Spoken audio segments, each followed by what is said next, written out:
According to the UK government, the proof that Scotland is not a dependency or colony is that it partnered with England in the creation of a state known as the UK.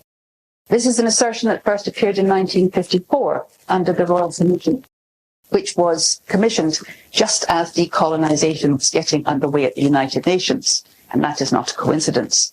And that report said, Scotland is a nation and entered the union with England as a voluntary partner and not a dependency.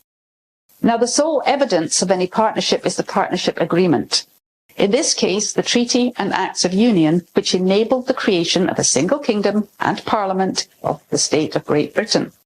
What comes next may sound insane to everyone who thinks they know what kind of state they live in, how it was founded by treaty and joined the two former kingdoms of England and Scotland, but here it is. Simple fact, we have been living in a fairy tale, a fictional state. There are fundamental and essential conditions to every treaty. The same is true of the Treaty and Acts of Union. The most important condition was the preservation of Scotland's constitution under the claim of right, which condition, as we all know, has been swept aside. But there are even more fundamental and essential effects that underpin the creation of a new state, and which are defined by Articles 1 and 3 in the Treaty and Acts. These prescribe a new, united kingdom. And to be pedantic, that does mean one kingdom only. And that requires one single united crown.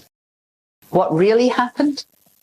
These fundamental, the most fundamental and essential effects of the treaty and acts were discarded, as were its fundamental and essential conditions and every one of its subordinate provisions. But that's hardly surprising when it was thrown in the bin as soon as it was signed. Instead, Scotland was added to the English coronation oath.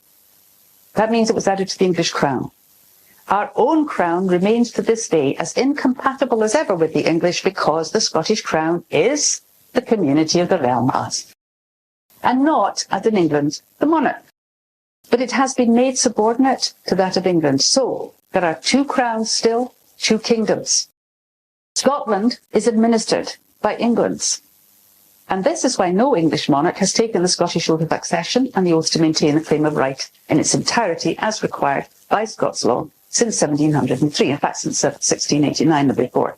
And this means that a single united kingdom exists only in the imaginations of those who see a single and extended England as the realization of its historically preferred form of partnership.